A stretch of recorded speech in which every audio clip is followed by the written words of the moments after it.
श्री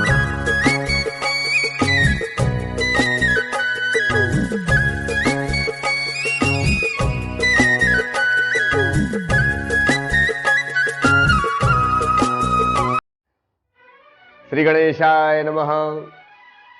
विश्वनाथ ममनाथ पुरारी, त्रिभुवन महिमा विदित तुम्हारी। महामोह महिषेषु विशाला, राम कथा कालिका कराला।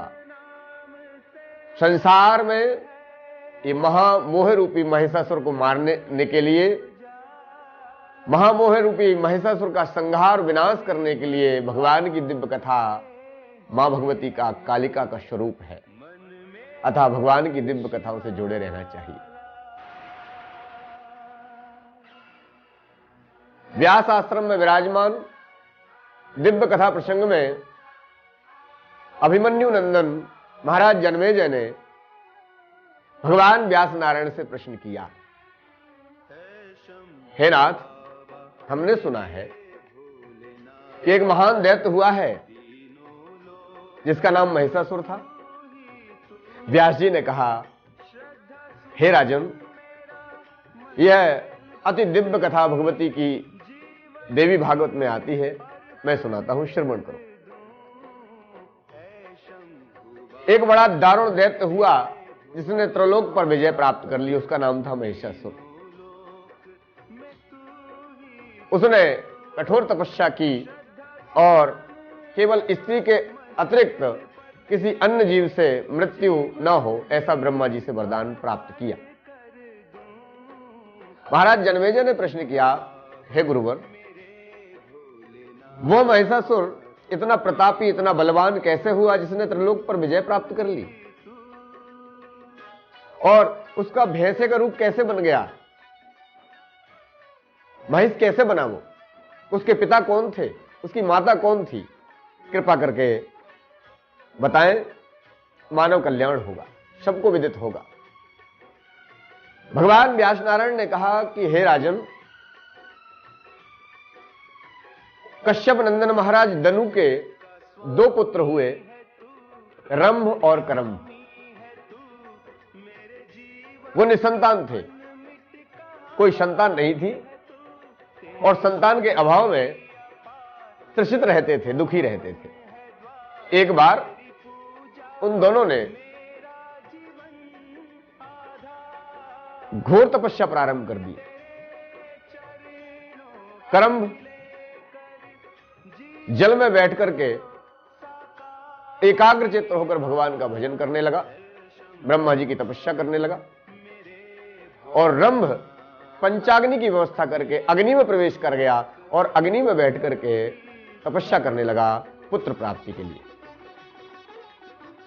जब देवराजेंद्र को विदित हुआ कि ये दोनों दैत्य घोर तपस्या कर रहे हैं और ये स्वर्ग पर आक्रमण करेंगे, अतः मगरमच्छ का रूप बना करके देवराज इंद्र ने करंभ का पैर पकड़ लिया और इस प्रयास में करंभ की जीवन लीला समाप्त हो गई। सज्जनों, ये दिव्य कथा आप श्रवण कर रहे हैं। मैं आपका आचार्य पंडित हरिओम शास्त्री। हमारे चैनल के माध्यम से इस प्रकार की कथाएं आपको श्रवण करने को प्राप्त होती हैं। कृपया कथा के अंत तक जुड़े रहिए और इस दिव्य कथा का प्रचार प्रसार कीजिए और अपने परिजनों, परिवारजनों को यह कथा सुनाइए। करंभ की तो मृत्यु हो गई और रंभ जब अग्नि में बैठा हुआ तपस्या कर रहा था, हजारों वर्ष अग्नि में विराजमान होकर के तपस्या करते हुए हो गए, तो अग्निदेव प्रसन्न हो गए और अग्निदेव प्रकट होकर के बोले, हे वत्स करंभ, मैं तुमसे प्रसन्न हूं, वरदान मांगो। अग्निदेव को सामने उपस्थित जान करके करंभ ने हाथ जोड़े और कहा, हे अग्निदेव, यदि आप मेरी तपस्या से प्रसन्न हैं, संतुष्ट हैं, तो कृपा करके मुझे त्रैलोक के विजयी पुत्र का वरदान दीजिए। अग्नि ने कहा, तथास्तु। हे दैत्यराज, तुम्हारा जिस भी सुंदरी के ऊपर, जिस भी स्त्री के ऊपर मन आ जाएगा, जिस पर तुम्हारा प्रेम हो जाएगा, उसी के द्वारा एक महान दैत्य होगा जो त्रिलोक को विजय प्राप्त कर लेगा। ऐसा वरदान अग्निदेव ने दे दिया। अग्निदेव तो अंतर्ध्यान हो गए और ये रंभ दैत्य वरदान पाकर के मद में मतवाला होकर के झूमता हुआ झूलता हुआ और अपने अहंकार में मदमस्त होकर के चला जा रहा था। मार्ग में इसने क्या देखा कि एक महिषी चली आ रही है सामने से। महिषी अर्थात भैंस। और ये तो मतवाला था, कामी था। शास्त्र कहते हैं कामातुराणाम न भयम न लज्जा, विद्यातुराणाम न सुखम न निद्रा, अर्थातुराणाम न गुरु न बंधु, विद्यातुराणाम न सुखम न निद्रा। ये शास्त्र कहते हैं। कामतुर था, दैत्य था, महिषी को देखा, मोहित हो गया। महिषी भी अपने मद में मदमस्त हो रही थी और उसी समय इस दैत्य ने महिषी के साथ ही प्रसंग किया, जिससे इसके वीर से एक दैत्य प्रकट हुआ और उसी का नाम था महिषासुर। कुछ दिनों के बाद में ये पुत्र रत्न की प्राप्ति हो, इसके पहले ही जब महिषी गर्भवती हो गई, कुछ काल के बाद में एक दूसरे भैंसे ने उस भैंस को देखा तो कामातुर होकर उस दूसरे भैंसे ने भी उस पर वह टूट पड़ा। और जब वह जैसे ही उसने आक्रमण किया है तो उसकी रक्षा करने के लिए दैत्य दनु पुत्र रंभ भैंसे के सामने आ गया और उससे युद्ध करने लगा। दूसरे भैंसे के तीक्ष्ण सिंगों से इसकी जीवन लीला समाप्त हो गई। और जब भैंस ने देखा, उस महिषी ने देखा कि मेरे पति तो मारे जा चुके हैं, तो अपने प्राणों की रक्षा करने के लिए वह पंचअग्नि के निकट, जहां पर इसने तपस्या की थी, यक्षों की शरण में चली गई। यक्षों ने देखा कि एक भैंस हमारी शरण में आई है, तो यक्षों ने उस भैंसे पर आक्रमण किया और उस भैंसे को मार दिया।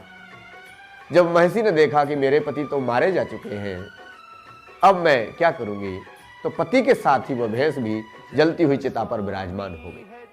और चिता पर विराजमान हुई उसी समय 10वां महीना उसका चल रहा था, तो अग्नि के मध्य से एक महान दैत्य प्रकट हो गया, जिसका नाम था महिषासुर। महेश से जिसका जन्म हुआ, महेश कहते हैं संस्कृत में भैंस को, तो भैंस से जिसका जन्म हुआ वह महिषासुर कहलाया। और उसका जो पिता था अर्थात जो रंभ था, वह भी दूसरे अवतार में चिता से प्रकट हो गया, जिसका नाम पड़ा रक्त बीज। और उसी रक्त बीज को मारने के लिए भगवती जगदम्बिका को काली रूप लेकर के उसका रक्तपान करना पड़ा। यह प्रसंग सुनाया भगवान व्यास नारायण ने। जनमे जी ने कहा प्रभु धन्य है, प्रकृति और मां जगदम्बिका की लीला अपरंपार है, जिन्होंने उस दैत्य को मारने के लिए अष्टभुजाओं के रूप में प्रकट हो गई और दैत्यों को संहार करके भगवती ने विश्व का कल्याण किया। यह दिव्य कथा श्रीमद् देवी भागवत में आती है। इस कथा को आप श्रवण करें। महिषासुर ने आगे क्या किया, उसके आगे के प्रसंग को हम आगे के कथाओं में सुनेंगे। इस प्रसंग को आप श्रवण करें, अपने परिवारजनों को, अपने बच्चों को सुनाएं और बताएं कि आज महिषासुर को हम राक्षस मानते हैं, परंतु समाज में घर घर में न जाने कहां कहां पर महिषासुर घूम रहे हैं। ऐसे दुष्ट महिषासुरों को मारने के लिए ही भगवती मां जगदम्बिका का रूप लेती है और हर स्त्री भगवती का स्वरूप है। या देवी सर्वभूतेषु शक्ति रूपेण संस्थिता, नमस्तस्यै नमस्तस्यै नमस्तस्यै नमो नमः। ऐसे दुष्ट महिषासुरों को मारने के लिए ही ये हमारी माताएं बहनें सक्षम हैं और उनको शक्तिशाली भगवान स्वयं भोलेनाथ ने बनाया है। ऐसी भगवती की कृपा आप सभी पर बनी रहे। आप सभी का सादर अभिनंदन। एक विशेष और विनम्र आग्रह है, कृपया हमारे चैनल को आप लाइक, शेयर, कमेंट एवं सब्सक्राइब करें, जिससे कि धर्म प्रचार में सहयोग हो सके और इस प्रकार की दिव्य कथाएं आप तक पहुंचती रहें। आप सभी का सादर अभिनंदन। सादर साधुवाद। जय माता दी, जय भोलेनाथ।